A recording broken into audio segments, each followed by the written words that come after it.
আল্লাহ তাআলা বলেন ওয়ালা ইয়াগতাব বা'দুকুম বা'দা।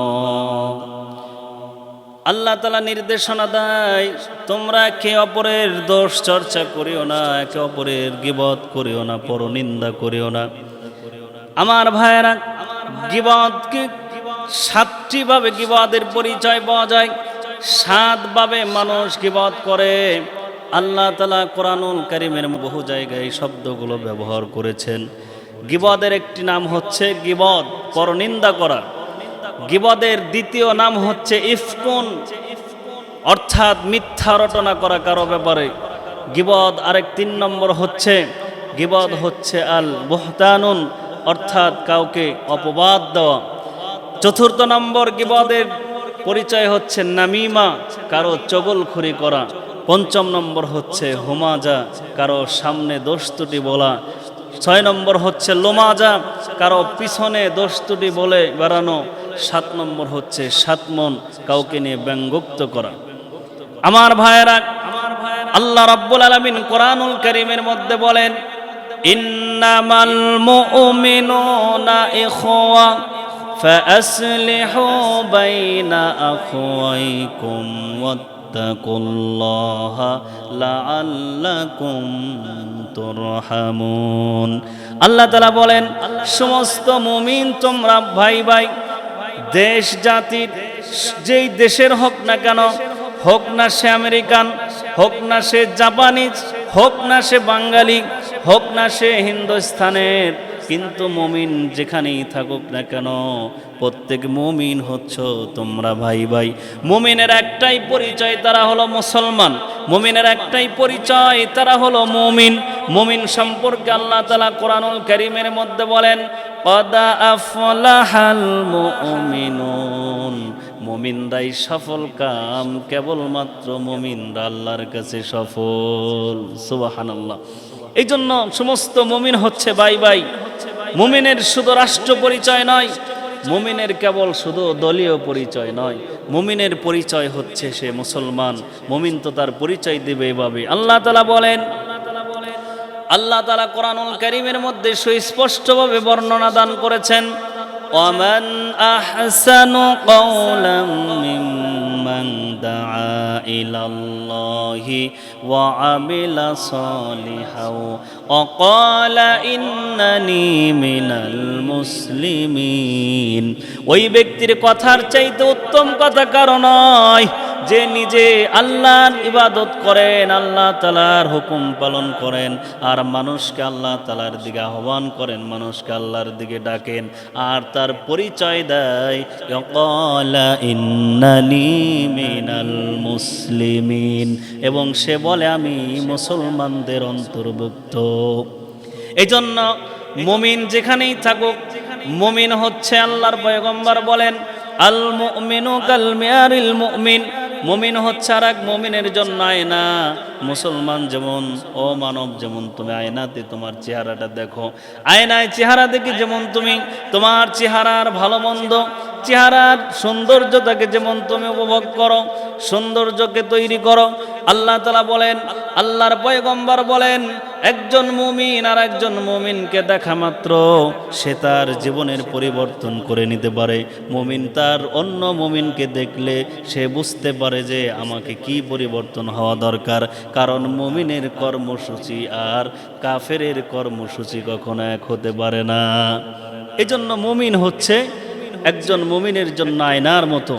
আয়নাতে যেমন মানুষ তার চেহারা দেখে চেহারার পরিবর্তন করে, চেহারার সৌন্দর্যতা উপলব্ধি করে, ওইভাবে মুমিনকে দেখা মাত্রই তার ঈমানের পরিবর্তন হবে, তার আমলের পরিবর্তন হবে, তার ভিতরে সেই তামান্না তৈরি হবে, হায় আমার ভাই এত সুন্দর করে নবীজির সুন্নত পোশাক পরেছে, আমি কেন পরি নাই।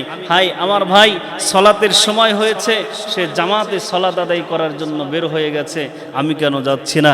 মুমিন তার ভাইকে দেখবে যে আমার মুমিন ভাই সে ডান হাত দিয়ে খাবার খাচ্ছে, আমি কেন ডান হাত দিয়ে খাবার খাচ্ছি না।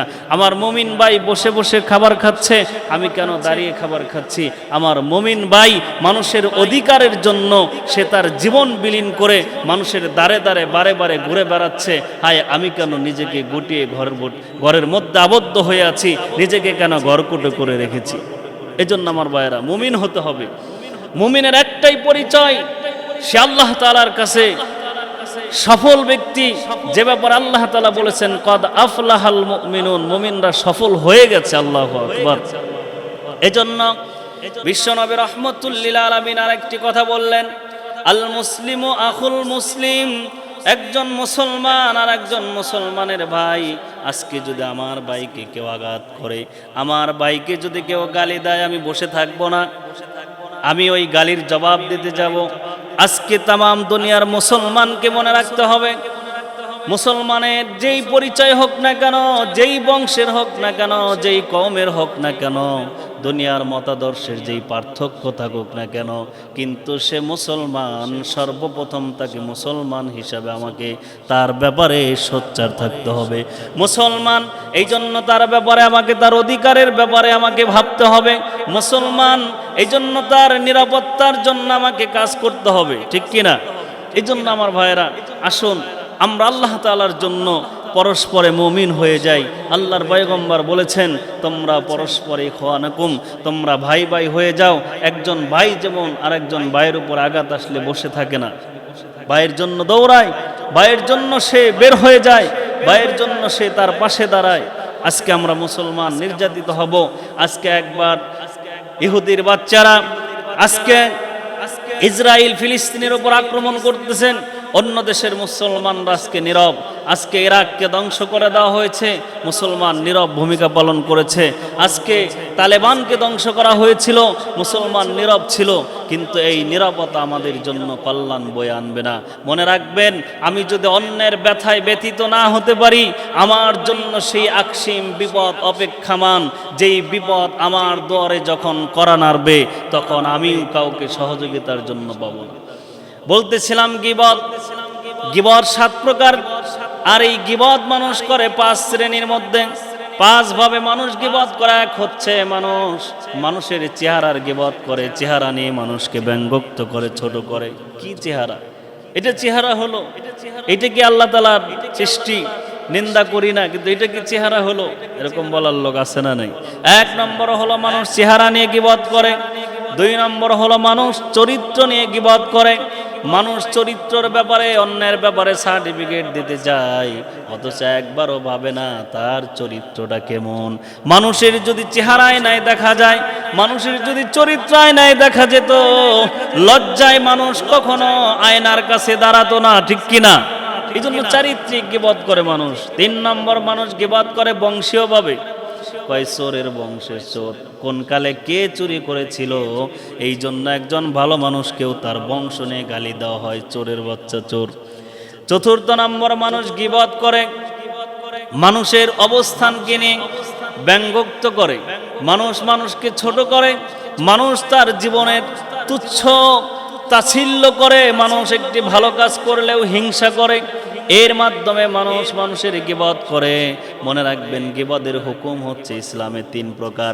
এক হচ্ছে গীবত করা হারাম, 2 নম্বর গীবত করা হচ্ছে মুস্তাহাব, 3 নম্বর গীবত করা হচ্ছে ওয়াজিব। তার মানে হলো গীবত হারাম কোনগুলো? যেই গীবত করলে গীবতকারী আর যার গীবত করা হয় কোনো কল্যাণ নেই। গীবত করার উদ্দেশ্য হয় শুধুমাত্র কাউকে ছোট করা। যেই গীবতগুলোর কথা আল্লাহ তাআলা বলেছেন, পয়গম্বর বলেছেন, সেই গীবত করা হারাম। অন্যের ব্যাপারে সার্টিফিকেট দিতে যাবেন না, আগে নিজের ব্যাপারে নিজেকে তৈরি করবেন ইনশাআল্লাহ। এই জন্য হারাম গীবত করাও হারাম, হারাম গীবত শোনাও হারাম, হারাম গীবতের কাছে মজলিসে বসাটাও হারাম। আর 2 নম্বর গীবত করা ওয়াজিব। কোন গীবত?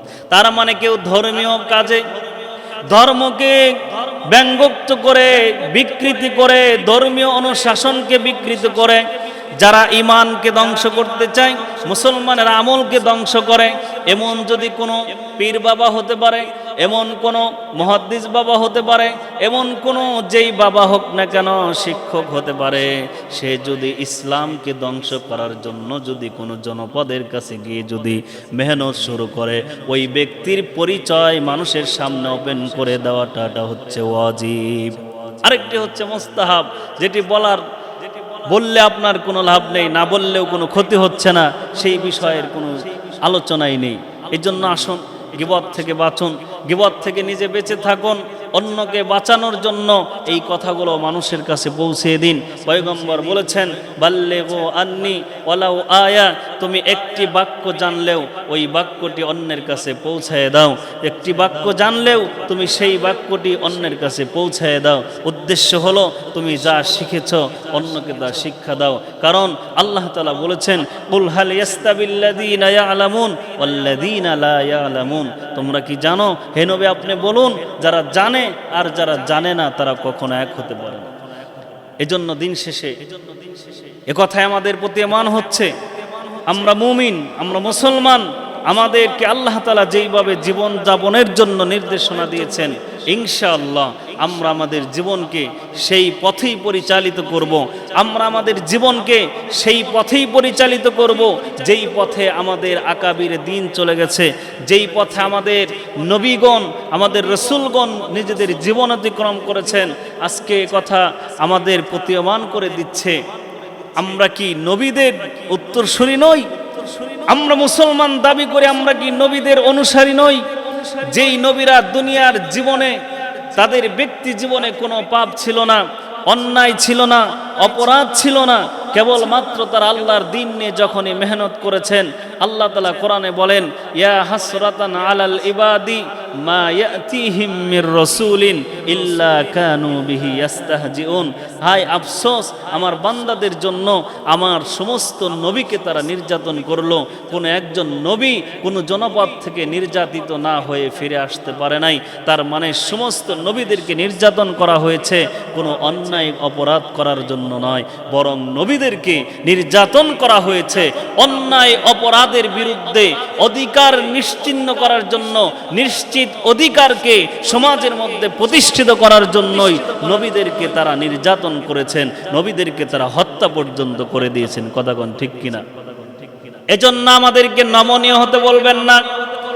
আপনি যদি আপনার জালেম সম্প্রদায়কে সহযোগিতা করতে যাওয়ার জন্য যদি আপনি নমনীয় হন, না হতে পারেন, তবে আমি নবীর তরিকার মধ্যে থেকে কেন নমনীয় হব?